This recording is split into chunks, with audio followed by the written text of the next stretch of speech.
welcome to the Astrology Oddcast. So we've got a lot to talk about this week. We're going to talk about the full moon in brief and the other aspects, which are, we've got Venus changing signs, which is pretty exciting. And we've got a lot going on in June, which I'll touch upon as well. But first of all, thank you for being here. Thank you for listening. We are going to get on with this. Part of being a woman is that we have ups and downs. We are, by definition, inconsistent because we are cyclical. So we're like peak energy and then we're dead. And it's really interesting because I've always known that. And when I'm teaching, like 70% of the time, if I'm running a course, I'm fine. But there's always 1 week where I'm struggling. I can't find my words. Nothing works. Like I'm in a fog for a week. And there's so much to unpick with that. Do you know what? Let's get an expert on and interview them. But last week, I just was surviving. I just made the podcast and I did what I could. So thank you for listening. Thank you for listening to that. And this week we should be better. We should be on fire. I've got lights. It's daytime. The mic's working. I don't know why it broke last week. I don't know, but it's back and I didn't have to send anything away. So I've made lots of notes and I am going to touch upon the Holly Willoughby, Phil Schofield, Eamonn Holmes thing, simply because I was looking at it on my Instagram stories last night. And it is interesting because when I put a poll out on Instagram stories asking, what do you want me to talk about in the pod? A lot of people said Saturn return, what happens after the Saturn return, what is going on with Saturn in Pisces. And a lot of what's going on is a Saturn in Pisces story, because Pisces is, well, we'll come to that at the end. Shall we? Let's do it that way. So let's get to it. If we look at the chart right now, we've got the sun in Gemini and he's right at the top of the sky. It's midday as I make this. So I wanted to do it this morning, but they were banging around outside as usual. They're probably going to start again. But we'll get through this. The sun is still square to Saturn, but it's separating. So I don't know how your Sunday was. A lot of people had a lot of fun, but a lot of people also got things done and felt quite tired. But overall, I think it was a nice bank holiday. But I am always interested. How did you get on with that sun square Saturn? Because Saturn aspects do tend to make us like really, really low energy, but also very, very productive. We have Mercury at 15 of Taurus, so right smack bang in the middle of Taurus. That's quite interesting today because 15 degrees Taurus has been a real turning point this year. We've had Uranus there, the full moon on the 5th of February, the full moon in Leo was square to Uranus, and that matched the earthquakes in Turkey. I won't say caused because they say it's a matching. But I guess that's open to debate because none of us really know, do we? And when I say they say, so astrologers, when we talk about transits and what's going on in the sky, and I'm reading the planets are not causing. That's what we're taught. The planets do not cause this thing to happen. It's a synchronicity. It matches the energy. But with the moon, babies are born at the full moon, maternity units are full at the full moon. So it's not that the moon causes this. There is a synchronistic matching of a release of energy. So there's been energy and it emerges. So from a geographical perspective, we're looking at tectonic plates having built up friction and then shifting, which is also like giving birth, having a baby, and then the baby coming out. This is just like pressure, and a release at a full moon, which we have on Saturday, Sunday, depending where you are in the world. 3rd or 4th of June this weekend. We've got the full moon in Sag. I think I said Gemini. I think I'd been saying Gemini.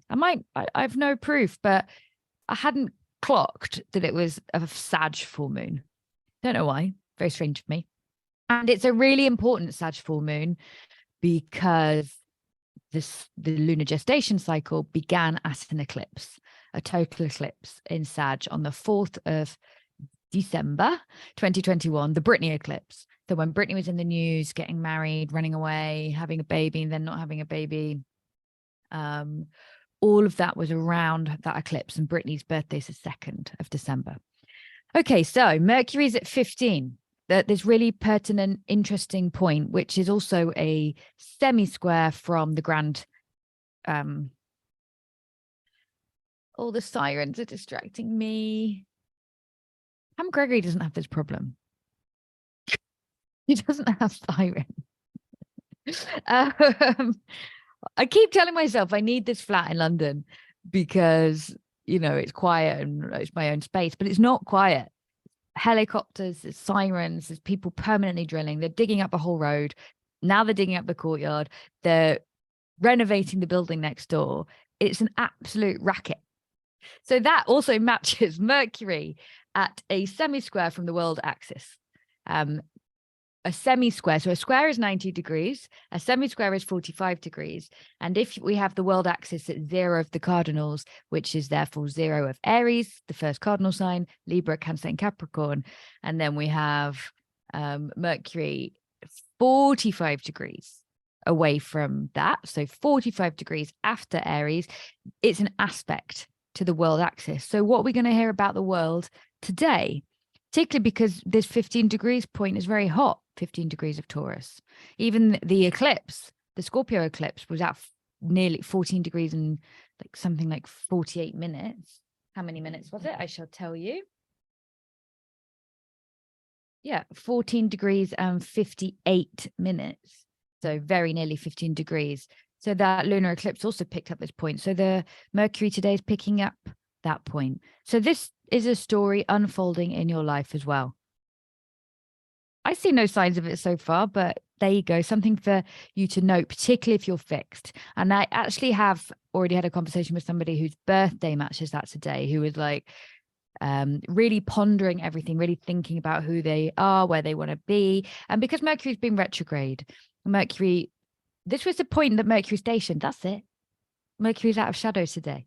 Mercury went to 15 degrees and he went retrograde back to 5, and now he's back at 15. And from here on in, he's out of shadow. That's another reason this is an important point. See, Mercury, it's all coming back. Tick, tick, slowly. And so what is that story? What has been the revelation of Mercury retrograde? What have you decided? Like, I'm hinting at it again with like, do I move? Do I leave? Am I staying? Am I not?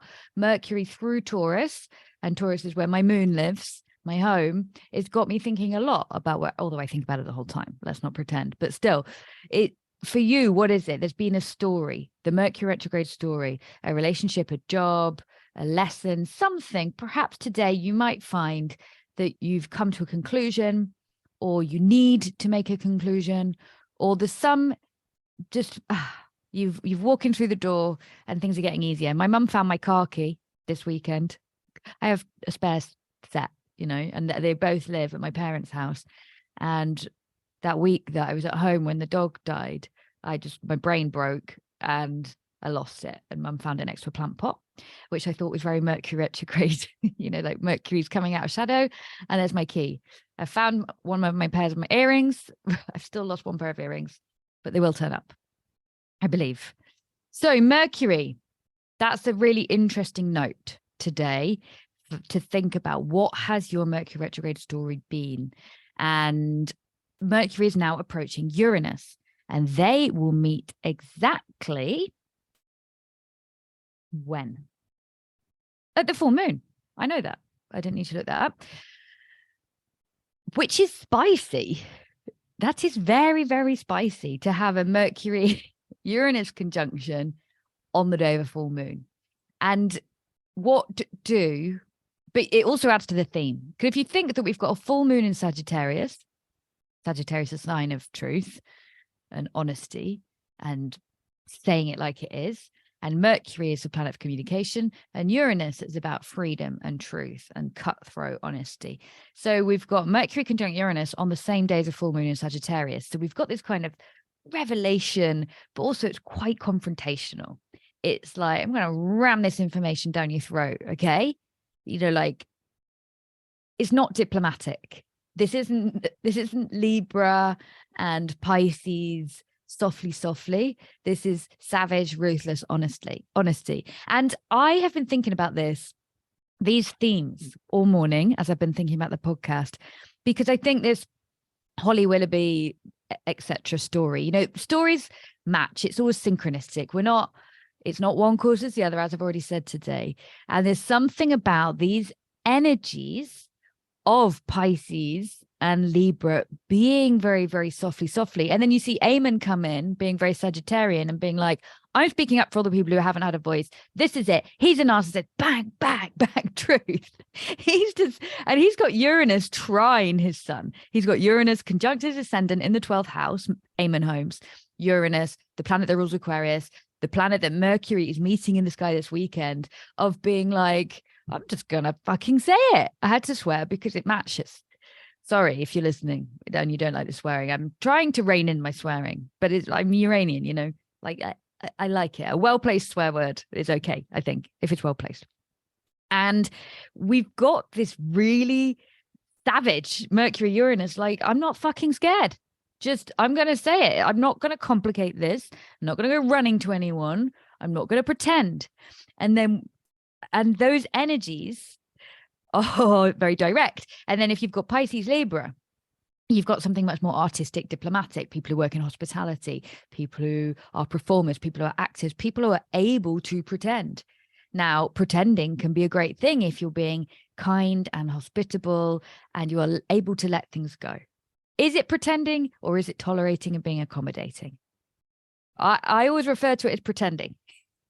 Other people are like, is it pretending? Are you pretending or are you just accepting? And I'm like, well, I suppose, you know, I could just, other people just see it as being tolerant, but my nature feels that it's pretending, but that's because I'm a Sag and we're all coming at life from our perspectives. So another thing I was thinking is I often get asked, how do I switch off these messages on my computer? I don't want them. I don't want them on my computer. I often get asked, what's the worst star sign? It's a bad question, but I'm asking to you because I think you'll all say the same thing, because everyone says the same thing. So my first few years of being an astrologer, people go, so what do you think's the worst star sign? And I'd be like, oh, come on, like, don't make me do this. But if you want, I think everyone says the same. Don't you? We all know. So popular culture will tell you that the worst sign of the zodiac is either Scorpio or Gemini. Yep, that's what you all said, didn't you? I think so. If you didn't, you can tell us what you thought. Now, we have all dated and been friends with people from all different signs of zodiac, and I'm sure we've all thought all signs are the worst. Every sign has its pros. Every sign has its cons. Absolutely. But it depends what really pisses you off, because I think Scorpio has had a bad rep at being manipulative, controlling, dark, powerful. People kind of fear their magnetism. I think that air of mystery that surrounds Scorpio just gives them a bad reputation. And in Linda Goodman's book, Sun Signs, when you read about Scorpio, you do see like dating the Scorpio male. They want to know everything about you. You will never know anything about them. They think they can go out and have affairs. You absolutely have to be loyal. A lot of it reads quite badly. But they are loyal. They are there for you. They will fight for you. And underneath it is that Scorpionic loyalty. And there's a difference between hiding things, which a Scorpio does, and outright lying about them. So that's something to note. And Gemini gets a lot of shit for being bitchy, because they're catty, they're clever. They're the best fun. They are witty, but they're different personalities. You never really know who you're going to get. You feel like they're your best friend, but they're everybody's fucking best friend. And they gossip, so they can't keep anything, to themselves. They tell everyone everything. They're going to spread the news, but they're going to make you laugh. And they get a lot of shit for having that unfaithful, amoral, bitchy side. But again, you know what you get, you know what you're doing. If you start telling a Gemini all your secrets, that's your fault. And they are going to give you good feedback. And does it really need to be a secret anyway? And they're going to make you laugh and you're going to have a good time. So that's that. But what we are all learning in the collective right now with Saturn in Pisces is the shadow of Saturn. Because Saturn is the shadow. He is the difficult parts of any sign. And as a collective, all of us at the moment, while Saturn moves through Pisces and right now he is at 6 degrees and 57 minutes of Pisces, and he's stationing. He stations retrograde in June. I do actually have the date, but I think it's in a fortnight or 3 weeks. So I'll get the date for you, but it's not yet. It doesn't need to be in this week's podcast. I'm not going to start moving all my paper around. But we are learning about the shadow of Pisces. And I guess it's part of this full moon because this is a mutable moon. So the moon's in Sag, the sun's in Gemini, the sun is at 9 Gemini, Saturn is at nearly 7 Pisces. We've had the sun-Saturn square at the weekend. So there is an activation of this Saturn in Pisces for all of us at the moment that we are learning about, being illuminated by this full moon with Philip Schofield and his his Sagittarius ascendant, and the USA and its Sagittarius ascendant. I would imagine interesting things. I sent out my financial astrology newsletter today, and it looks like there's some big decisions being made in the States this weekend at the full moon, and like something to do with the debt ceiling. The financial astrology newsletter is sent to me by a guy who is a 29-degree Capricorn banker, and I annotate it. He used to write a lot more about crypto, which was helpful because that's what I'm into. I don't understand loads of the terminology, but it is interesting to see what is going on in China with the just mood, and then I annotate it in italics. So with Saturn in Pisces, we're learning about the brilliance of Pisces, the potential spiritual capacity, our psychic gifts, our intuition, our ability to trust our gut, to know what is going on, the power of meditation, the power of visualization, the power and joy of music and dancing and singing and stepping into and trusting our dreams and understanding and getting to know the mystical. With the shadow, we are looking at lies and deceit and self-deceit and narcissism and avoidance. So what we see and what we are seeing with Pisces is the ability someone has to make themselves the victim as well.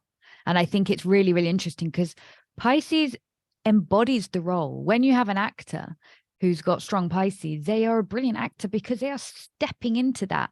They believe themselves to be that. Method acting, they have become that. They have merged. You know, Pisces is the sea, it's water, it's dissolving, it's boundless. Pisces are brilliant mystics. They are psychic mediums and they can speak with the other side, but Pisces also can become something else. They can shapeshift into someone else.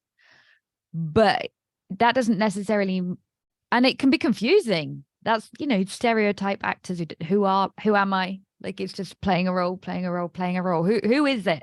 Who's underneath? What's underneath? And with Saturn in Pisces, we are seeing how somebody, I reckon, we'll look at Philip's chart at the end, but I think he genuinely will believe he is a victim. Genuinely has told himself he's done nothing wrong. And there is an argument. There is a story for that. There is a case for everyone was the legal age.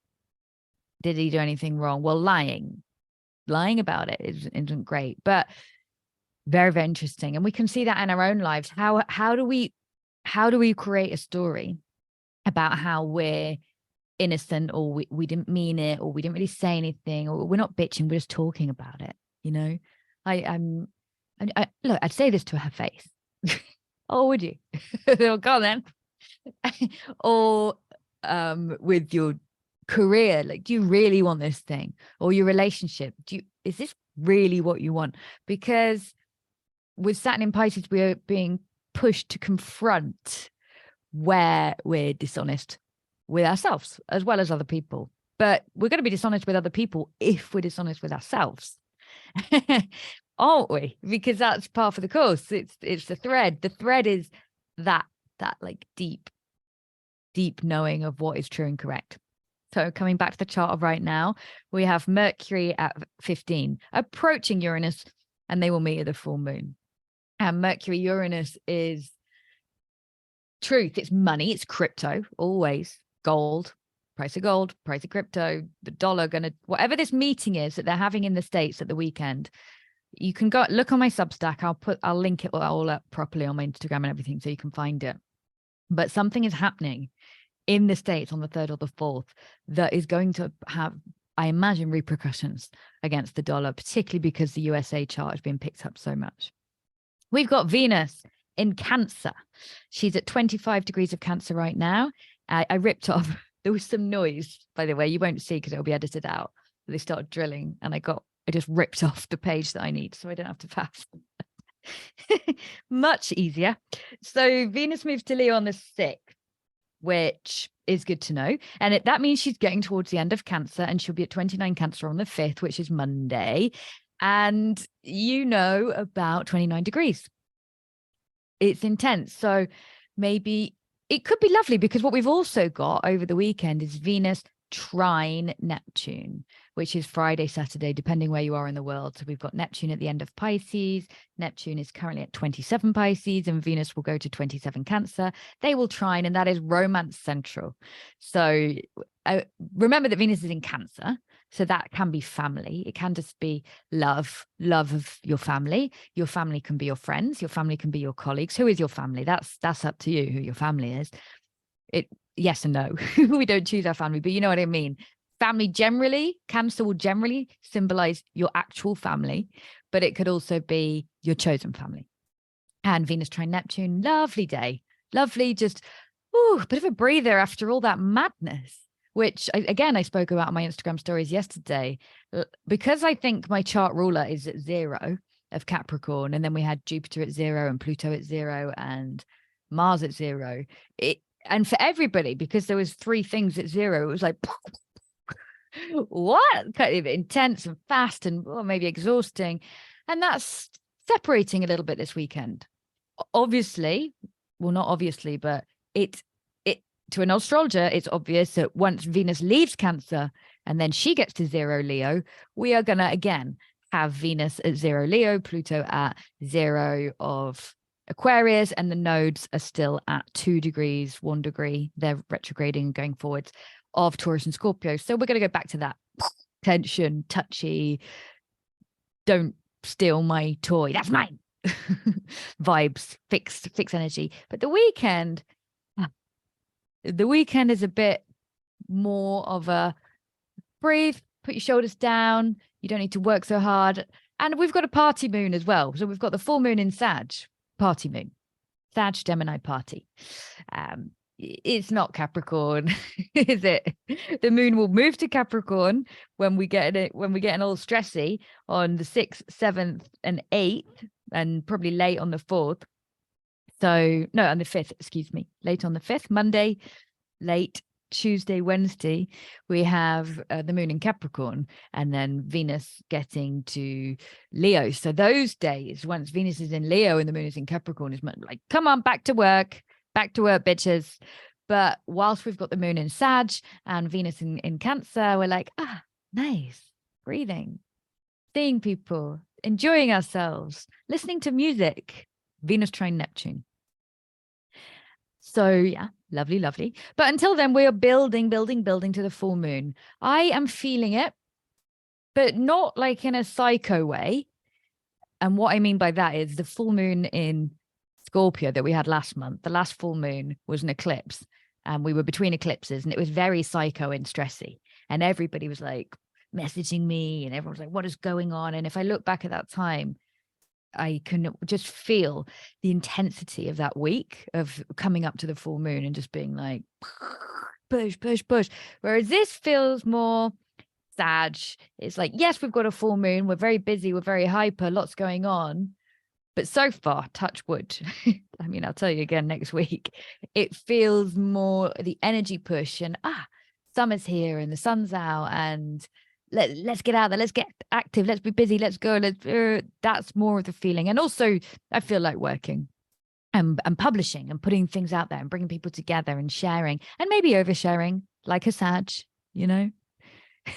just saying that little bit too much. It can be fun. And that also is something that we're probably going to see in the collective, in the news. Full moon in Sagittarius, Mercury Uranus conjunct. We're probably going to see people dropping some truth bombs. Take that at the weekend. What it'll be, it could be about anything. Well, not anything. We're looking at Sagittarius themes, but also because Mercury Uranus is together, that's quite strong for the full moon. So money, the body, publishing, foreign affairs, foreign people, security. They're some of the top line themes. It will come through over the next few days. I'll share it on Instagram. When I see the appropriate headlines, I will know. And you'll know what happens to you also. Just to summarize then, today we have the moon in Libra. That's Wednesday. And that's nice for partnerships. I'm setting up some podcast interviews. What are you doing? The moon has just been opposite Chiron, so healing some relationships, talking to people. We've got the moon square to Venus right now, so that's a bit gossipy. It can be a bit it can be a little bit tense to have the moon square Venus, relationships with women, feeling a bit insecure about that. But then the moon is going to move into Scorpio. So tomorrow the moon will be conjunct the South Node. Generally, I have to say that's never fun. And it also picks up this fixity. So we have moon opposite Jupiter, moon conjunct the South Node, moon square to Mars, moon square to Pluto. So what do we think about tomorrow? Financial, always financial with these fixed ground crosses. The markets tend to do big moves on a Thursday. I would look at gold. And also your emotions, your feelings, things that you need to get off your chest, a release.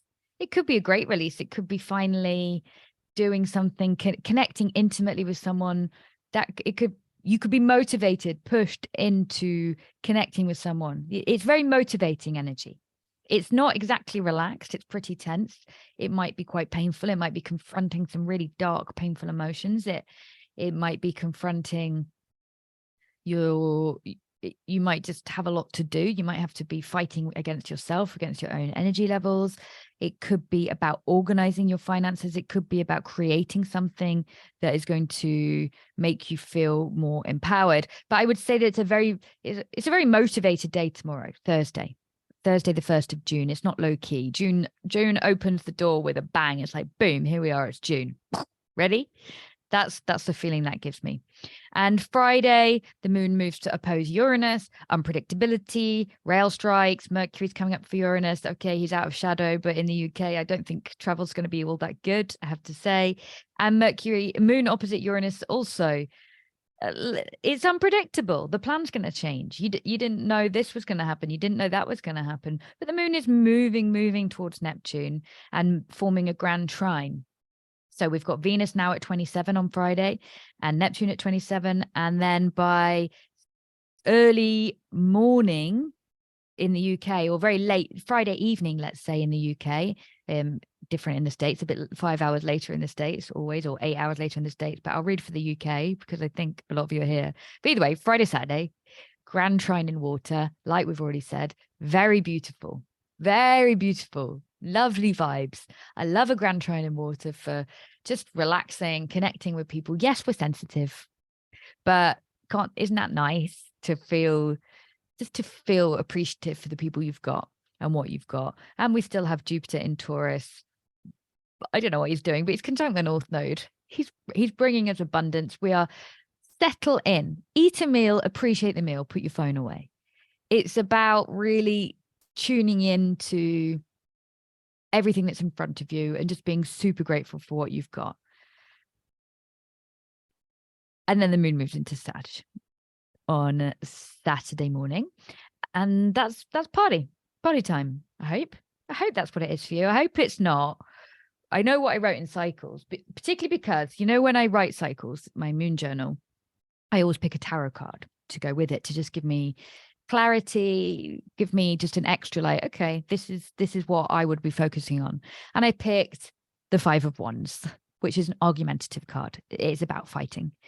Fives are all about striving and struggle and One's rules like a bit of a tussle. Now, that could be a healthy debate. It could be reckoning with yourself about where you need to be, where you need to go, who you need. Like I said at the beginning of the podcast, I've already said this, but Sagittarius is argumentative, and Mercury conjunct Uranus is also extremely argumentative. Like I said, we've got Eamonn Holmes style, like, I'm just going to tell you straight, and I don't give a fuck if you're upset. Swearing again, but it's the vibe. So there is that. You might have a lovely Friday night, everybody's friends, and then the moves into Sag, and somebody decides they want to fight, and you just bear that in mind. Are you going to bite? If somebody wants a fight because it's a full moon and they're fired up, are you going to give them the fight, or are you going to Mercury Uranus, cut off, walk away? Breathe deep. The sun is in Gemini. Gemini rules the lungs. We breathe at Gemini. So I'll just give you that warning, because there is no need for that.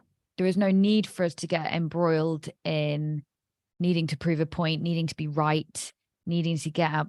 You can maybe say your point and just leave it. Can you leave it? Can you put it down? Can you hear someone else who is completely wrong? Freudian slip. Can you hear someone else who has completely wrong, who has a different opinion to you, a wrong one, and tolerate it? Be a Pisces, be the Saturn in Pisces, and just hold that space, because that is the plus side of Pisces, the ability to just go, okay, we're just cool. I am so flexible, as opposed to the delusional side of Pisces that we don't want. We don't really want that. I don't think. It's not a healthy expression. The narcissistic, delusional, pity me side of Pisces is, I don't think it's not the plus side.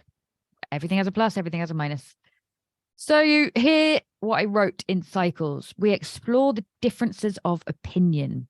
We are not able to get along with everyone because we have fundamentally different opinions, partly because we are simply not seeing or experiencing the same reality. Our reality is rooted in our beliefs. Yes, that's a good point from me. She says, crashing into her mic. Beliefs, because Sagittarius, the full moon in Sagittarius, about what we believe. What have you been told to believe? What do you believe? I remember being young, like sort of realizing that I was Catholic and other people in the room weren't, and being like, hold up, this hurts my brain. And also, I always use this when I'm teaching, the Mercury, that blue dress, gold dress picture, where you're like, is it gold or is it blue? And it's always good when I'm teaching, because everyone writes and everybody's disagreeing, and it's absolutely mental. But for me, that is a really good illustration of our different Mercuries. If you've got Mercury in Cancer, Mercury in Leo, Mercury in Taurus, wherever your Mercury is, you're perceiving a different world. We are literally seeing different things. Some people see a gold dress. Some people see a blue dress or a black dress, whatever it is. I think it's blue. And that's mental. But it's so useful to understand that we read the news and we hear the radio and we literally hear and see different things. So when we're arguing linguistically about a point, we have fundamentally behind that is sitting a totally different belief. It's different. We're seeing different colors. We are not seeing the same reality. And keep that in mind this weekend. Oh, I've just written that. I'm like a broken record. Okay. 1 minute you're talking to someone who you think will never agree with you, and the next minute all the tension is released and it's like you've just broken through a wall. I like that. That is also a good vision for the full moon, because a full moon is, like I said, about the tectonic plates moving or giving birth. You're stuck, release. And with a Mercury Uranus as well, Uranus is famous for having an about turn. So people with the sun conjunct Uranus or Mercury Uranus or strong Uranian planets are contrary, but they also hold an opinion and then they flip it and they just leave. Suddenly they've got a different opinion. And then you're like, what? What? You change your mind without warning. And so we might see that at the full moon. This tarot card suggests that we could be arguing a little too much. If we're all fighting to be heard, then we're not listening properly. The lesson is to listen, exchange ideas, and grow from this point of connection via the opposition of the Gemini sun. Because Gemini, what is the gift of Gemini? being able to hold different beliefs, being able to be 5 different versions of themselves, being able to be everybody's best friend because they shapeshift into who they need to be, and being able to articulate 100 different opinions thoroughly, and not be attached to any of them. And that's the gift of Gemini. That's like, I can give you information without being attached to it. Whereas the full moon in Sagittarius is like, I'm very attached to this belief. I'm very attached. You must attach to this with me. This is my belief. Join me. Astrology is real. Do you get it? If you don't, you're a peasant. You're out. And that, you know, when I first became an astrologer, I needed people to understand and believe me. And then I got bored of saying the same thing. And I was like, think what you want. I don't care. And then and then people want to. I've said this a million times. I'll say it one more time because people are new here. You know, people say to me, I want to believe astrology though. Convince me. And I'm like, nah, can't be bothered, because it's just saying the same thing. And I can't be bothered. So what else have we got in cycles? What is cycles saying? The full moon in Sagittarius is concerned with foreign, far, and philosophical, blah, blah, blah. I'm not going to read it all out. If you want to buy it, you can get it on Amazon. It's called Cycles 2023 by me. And Jupiter is fortuitously aligned with the North Node, suggesting we are being called to explore a more philosophical approach. That is a good point. That is a good point, because I've been looking at Jupiter in Taurus and thinking of it as Taurus stuff, an expansion of Taurus. And I'm like, tap into the land, tap into being present. But actually Jupiter, yes, he's in Taurus, but he's actually about being philosophical. And he's also about what we believe. So Jupiter in Taurus conjunct the North Node is calling us to think about things more. Yes, to think about them from a very practical, earthy, grounded perspective, but we are being called to think about things just flat, think about things more. So this doesn't need to be tense, is what I've written. It's all about perspective and being secure enough in ourselves to tolerate people who do not agree with us. If fresh opinion is threatening to you, do you know why? That is a good question. Listen to me. But it is really interesting if we can't just go, okay, I hear you. But sometimes a full moon, we're going to have a scrap. You're going to have a little scrap with someone you love, or you're going to have a debate that goes a little bit, doesn't need to.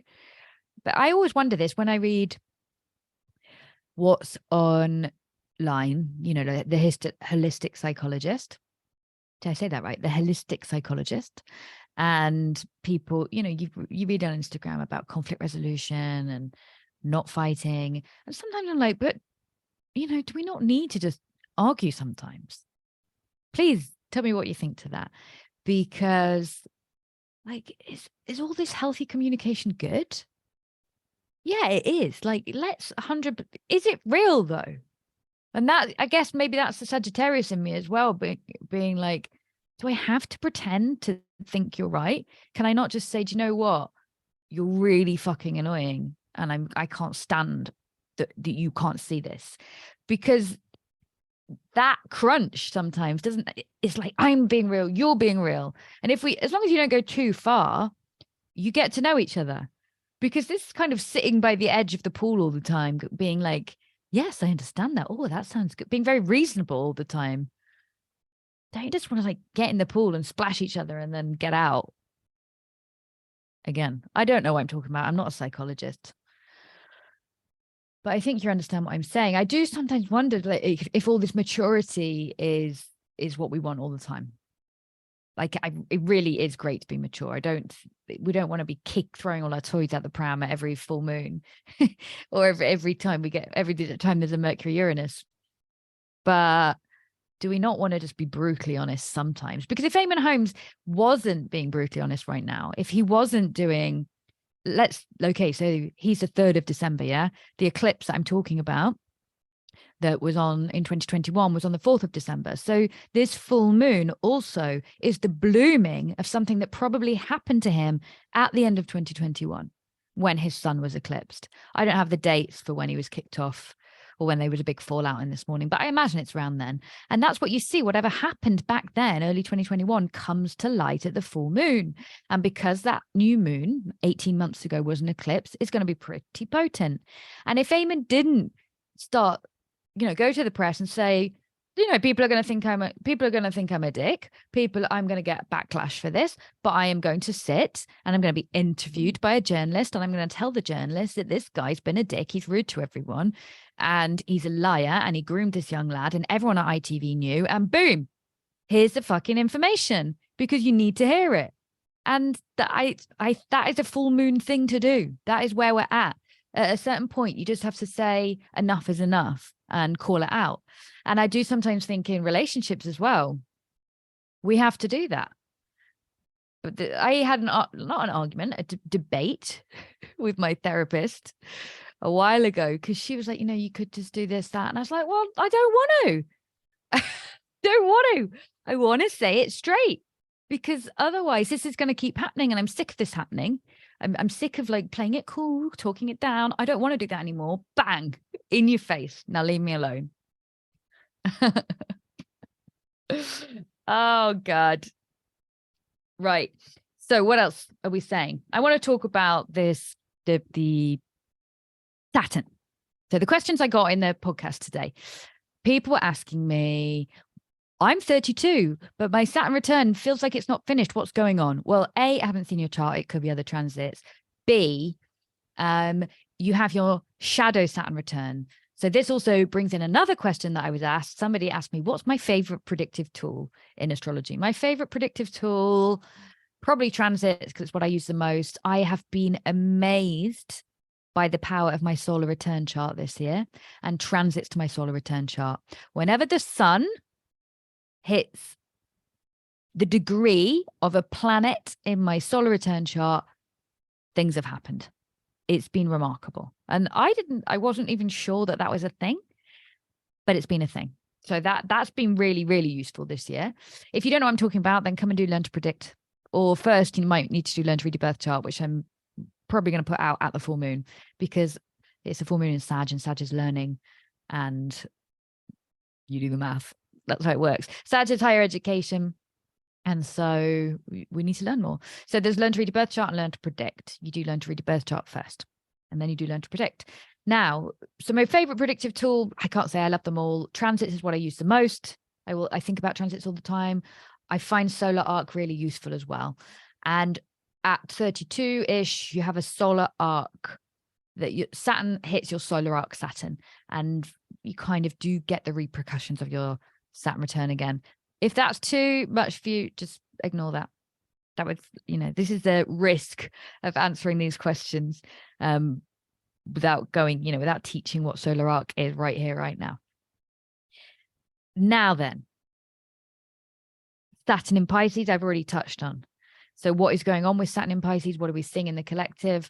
Everything that I've already said. That was one of the questions, but I think it's so interesting that Holly and Phil both have Mars and Mercury in Pisces, and Saturn is in Pisces. And so they've been able to give us the illusion that they're busy mates. Eamonn Holmes says Holly will be delighted that Phil has gone.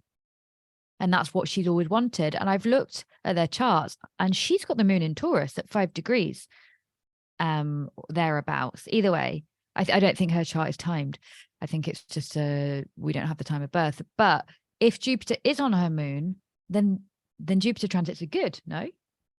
Therefore, this is actually good, would we say? I say 80-20.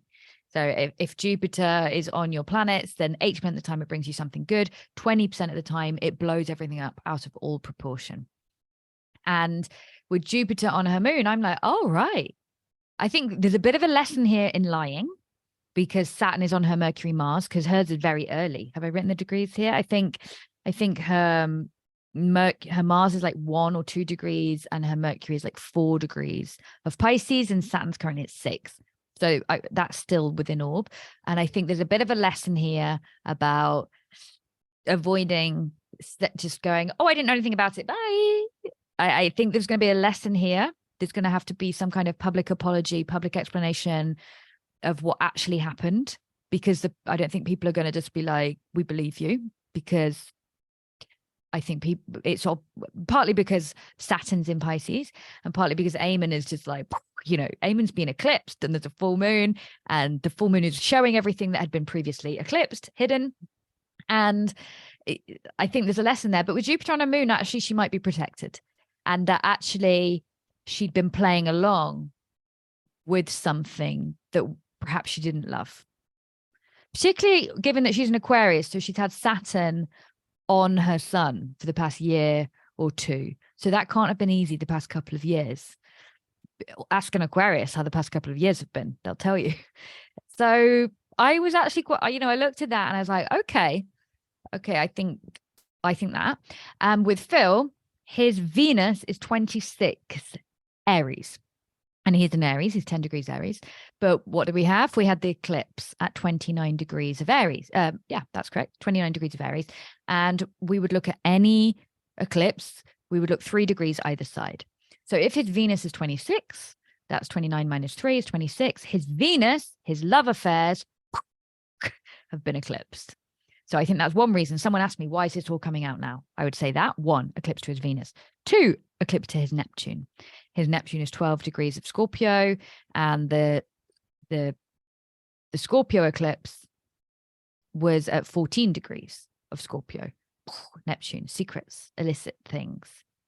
Neptune, transiting Neptune on his Mercury. His Mercury is 26 of Pisces, and transiting Neptune is on his Mercury.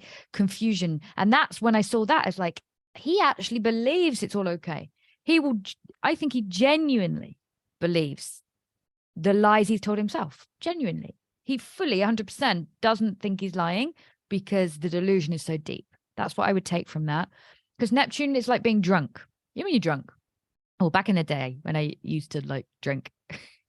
And your mind's a bit bent. Or, you know, being hormonal, I think it's the same thing. I think Neptune, hormones are Neptunian. They're not. They're Venusian, really, if you're being strict about medical astrology. But they are a substance that changes the chemicals in your brain. And suddenly you're not what you thought you were. And then suddenly you come back to yourself and you're like, oh, hi. I don't know what that was. Sorry, everyone. So with a Neptune on your Mercury, your brain is just going to like crank up or crank out or loosen.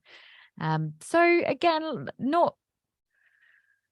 it's easy to get swept up in these things.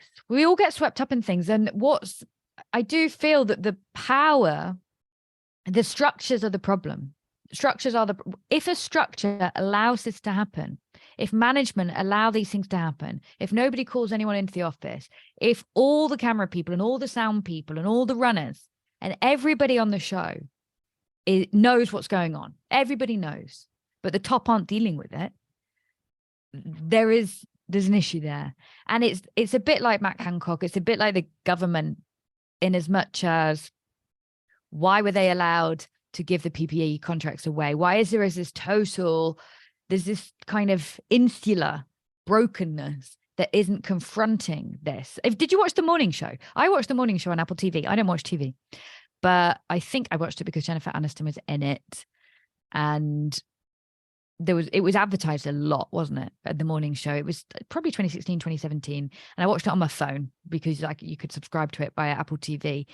And The Morning Show is about a breakfast news channel where her anchor, whatever they call them in America, had an affair with a young woman in the end, and how she was complicit. It was part of the Me Too movement, but also showing how women will be complicit if they need to keep their job, or if they need to like get along with the bosses, because as soon as you ruffle the feathers of someone at the top, you're fucked. Really interesting. I would watch that because I think it's so interesting to see that this is basically played out. Yeah, so it was quite a good watch. I really enjoyed it. There was too many references to like Apple iPhones, lots of text messages being sent, but it was good. And yeah, so this is a Saturn in Pisces lesson for both of them, but also an eclipse to his Venus. And again, we've got those cardinal signs. We've had Pluto's going to come back to Capricorn on the 11th, 12th, depending where you are in the world. And Pluto essentially is going to be square to Phil's Venus. That eclipse was with Pluto square to his Venus, even though it was an Aquarius, so it's still 93 degrees or whatever. 94. But it was a tight square with an eclipse. So we are seeing this big corruption in government, in media. It's all unraveling because Capricorn, Pluto moving back to Capricorn, we're looking at these Capricorn issues of governance and big business with men in suits at the top. And it's crumbling down. It's done. We're done with it. I love Ivan on Tech. He's my favorite crypto bro who I watch on YouTube. And he's always like, look, we're influencers. We're here sharing the truth. We've got audiences. We're not here to lie to you. We know my audience is smart. We know you understand shit. We know you're sick of being lied to. And we've all been lied to for so long that we didn't know we were being lied to. And again, this is part of the Saturn in Pisces lesson for the collective, is the media have been lying to us. We've had influencers and TV, and we've had information curated in a wonderful creative Pisces way that makes it palatable and easy, and everybody performs and everybody does that bit and everybody sticks to the line. And then we've got this full moon in Sag square to Saturn. It's a very wide square. You wouldn't normally count it, but I think it's countable, if that's a word, because it seems to be part of the theme, as in Saturn's going to be at 7-ish. Does he get to 7? Yeah. Saturn's at 7, yes, from Friday, and the full moon's at 13. So it's 5 degrees up, and it's a full moon, which means, we're really picking things up. So with full moon in Sag, truth, square to Saturn, not truth. And we're seeing that with Eamonn, who has his Mars at 0 Sag, and Phil, who has his Jupiter at 1 degree of Pisces. So that is also a Sag Pisces square, and they're playing out. And again, stories that really pick up, like the Amber Heard story. There's some very inconsequential stories that no one actually cares about, but that will take hold. And I think they take hold because they match the astrology. So, and Phil is also writing Sag. So the full moon is on his ascendant. Yes. So, and we've all been lied to. So we all need to be more discerning. That's something else. We all need to be able to watch the media and be like, that's a fucking lie. Because if 2020 taught us anything, or the past few years with Saturn in Aquarius, is this dystopian, the messages that we are being sent through the media, and that there are no opposing voices. There are no opposing voices apart from like weirdos like me, like in the corner.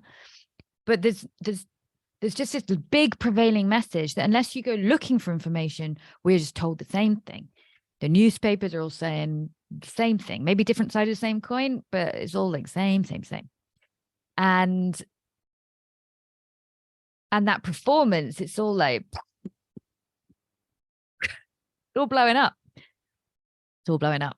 So I think that's what we're seeing with this Sagittarius full moon, and like I said, the lies that we've told ourselves, or the slight delusions, just the lack of clarity that we've been able to have because we haven't had to confront ourselves and say, okay, is this real? Do I really want this? Are we really going here? And what do you choose to believe? Because Sagittarius is so powerful when it puts belief into action. This full moon is conjunct the Great Attractor, and the Great Attractor is powerful. It's like a gravitational force field that sucks things into it, bends light. So Great Attractor's energy can see around the corner. It can know what's coming. So are we going to trust our intuition and trust ourselves, or are we just going to keep watching TV being like, oh, yes, absolutely. It's about trusting in the magic of Pisces, writing your journal and getting an insight, pulling a tarot card, looking at the astrology, going for a walk, disconnecting from everything, and sitting up straight and do your meditation and tune in. Do that now. Just deep breath. Slow down and listen instead of just being like absorbing it, like, woo. No creative imagination, because we're outsourcing it. We're outsourcing our imagination to the TV, to the media. Take it back. Take your imagination back. Look inside. Spend some time with yourself. The full moon will bring things up. It will probably bring your dreams up. Oh, let's do horoscopes. That's what we'll finish with. I was thinking then, who's going to have the horoscope? that says, listen to your dreams. And I believe it will be Capricorn. Okay, let's keep this on airplane mode. Yeah. So as I was saying, the collective is always showing us what's going on with us. I choose positive beliefs. I choose a vision of what could be. I choose a life of intuitively guided life that is full of magic and synchronicity. The more we focus on magic and synchronicity, the more we see it, the more we feel connected to some magical network within the universe of people and strangers and trees and just messages from the beyond, messages from your deceased loved ones. Saturn in Pisces reminds us that there is a connection, there is a soul, there is a spirit that spans lifetimes. There is so much brilliance and power. People with Saturn in Pisces, these are young people, 27, 28, and 29 probably, who are brilliant, who are so intuitively guided, who are so mystical and magical. And again, people in their late 50s and their late 80s, I imagine. So Saturn in Pisces is wonderful. Pisces is wonderful. But there is a shadow side that we're dealing with. We are dealing with deception. We are dealing with avoidance of magic and a dalliance with fantasy. And the full moon in Sagittarius is saying, no, you can do better. You can be better. You can be honest. You can be honest about this. We can forgive. Pisces forgives. We can tolerate. We can connect. We can love. But we can also change. We can go further. We can go beyond. Sagittarius. We can confront the truth. You can handle the truth. We don't have to lie about this. We can handle the truth. And we don't have to fight about it. And if we don't agree, we will keep going until we find some common ground, because there is always common ground. You know, that's where we're going. Okay, so Aries, this full moon is in your 9th house. So you got on your holidays. Where are you going, Aries? What are you doing? Hope you have a nice time. But also higher education. Maybe you want to learn something. Maybe you want to come and learn to read your birth chart. Am I allowed to sell in horoscopes? It's kind of that's some shady sounding Pisces shit. Don't sell when you're reading the horoscopes. Okay, no. Right, Aries, your chart ruler is Mars, and he's in Leo all month this June. And he is in your 5th house. So this is great. I hope you have a lovely weekend. I hope you really enjoy the full moon, Aries, because and you, Phil, you deserve a break. Neptune is pretty close to the ascendant, actually. If you're an early Aries rising, that's very interesting. But yeah, this is plan a holiday, get away, get some ground, have some perspective, and enjoy it. Like cut loose, foot loose. If you're a Taurus or Taurus rising, then Jupiter is still in your 1st house. Like life is good, you're expanding. And now the moon is in your 8th house. So resources, sex, death, other people's money, invest. Are you investing in yourself? You're investing in your intimate relationships. How are you feeling about your finances? Are you feeling overwhelmed? Are you feeling burdened? Are you talking about things with your friends? Do you feel connected? I want to add something there.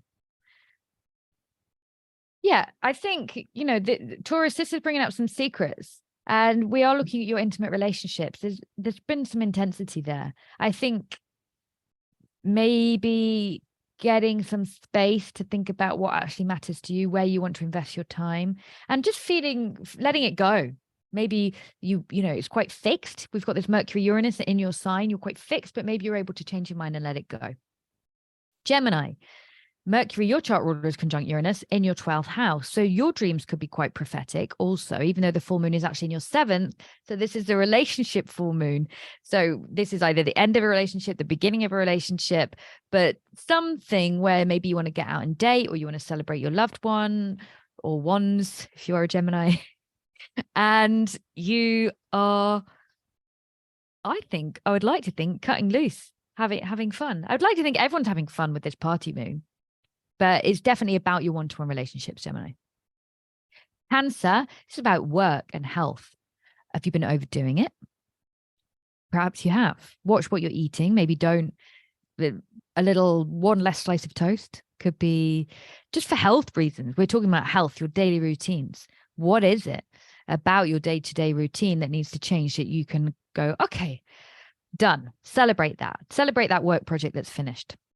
Leo, Mars is in your sign. You are energized. You are good to go. The full moon's in your fifth. Much like Aries, much like all the fire signs, you're having a party. Enjoy it. Chiron's still in your sign, so you could get some healing by learning something new, being philosophical. Other than that, playing with your children, having or other people's children, being creative, getting out, touching yourself up, getting out on the town.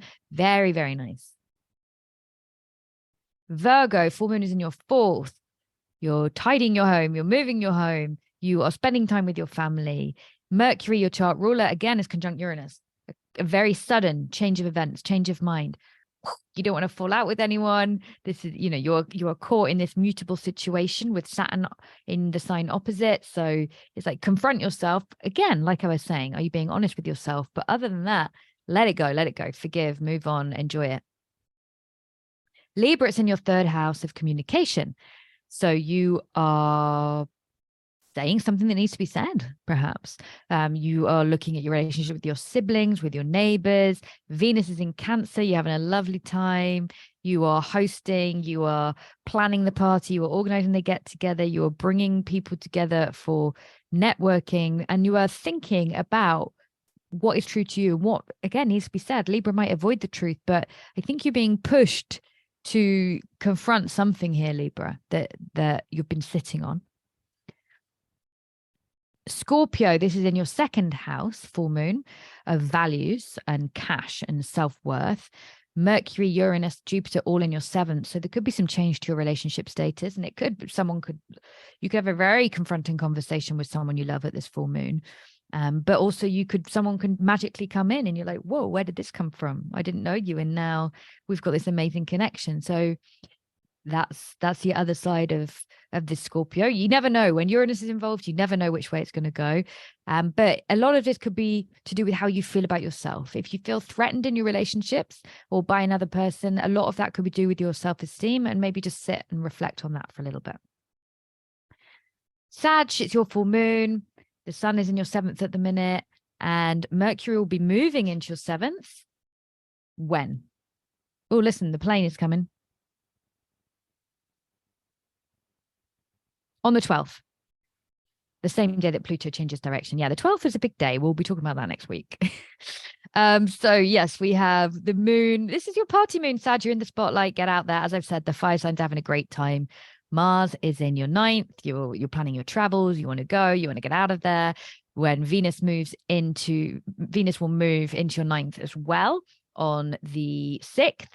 So then there's a lot of focus for traveling and getting abroad, organizing events. I might organize some retreats finally. God, time has just flown.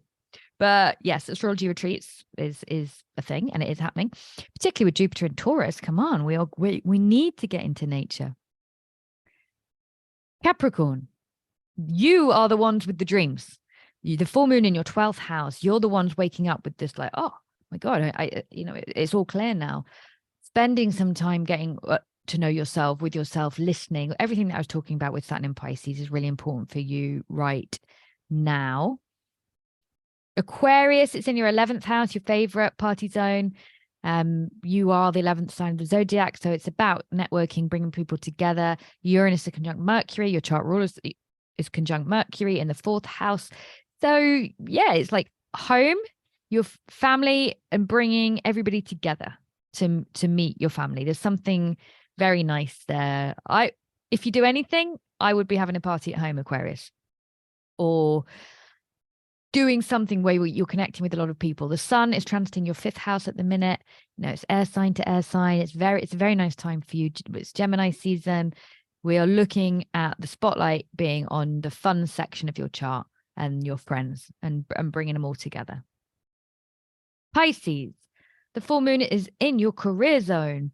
And so you are in the spotlight there with what your legacy, what you want to leave, how much you work, how much you settle at home, how much you chill. Neptune is also in Pisces. Saturn is in Pisces. You're learning some tough lessons right now. But if you are working and applying yourself, you could achieve great things. you can really get to where you want to be. You can get the promotion, you can get the change, the thing you've been gunning for, that maybe something that you've been working for or dreaming of or visualizing, as a Pisces might, it could be coming. It could be time. And there we go. That is this week's podcast. I hope you enjoyed it. I want to do a full moon in Gemini event. I'll get something in, and when I hope would be nice. I'm always loath to get things done unless I've got a really clear vision. But I'm getting the community out there all pronto. If you've seen on Instagram, we are naming it, and we're getting the logo done. I've got a big launch event planned. It's going to be great. So there we go. That was this week's pod. Thank you for listening. I hope you got something from it. And if you did, please send it to your pals and like and share and subscribe, like all the podcast people say. I've been reading about it. Apparently that helps you to get rated. So if everybody leaves a review, then you get in, when you get your Spotify Wrapped or whatever at the end of the year, it's like, then you rank in the charts. So mine already ranked in the religion and spirituality chart, even last year when I didn't do anything. I think probably because there's not many people putting themselves in that category. I don't know why I did that category. You just have to pick 3 when you're registering the pod, and I didn't know. I was just like, yeah, fine. Spirituality, done, good. So yes, that helps with that.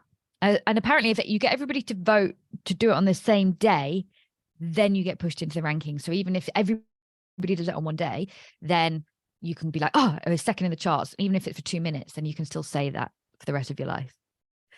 Number 2 ranking podcast. Anyway, there you go. That's why people do that. And yes, Learn to Read Your Birth Chart is it's always ready because I just replicate the same videos, but we've been looking at them and tidying them up because there was a lot of editing that needed to be done. And it is Learn to Read Your Birth Chart in a week, but I am thinking of just spreading it out because the weather's nice.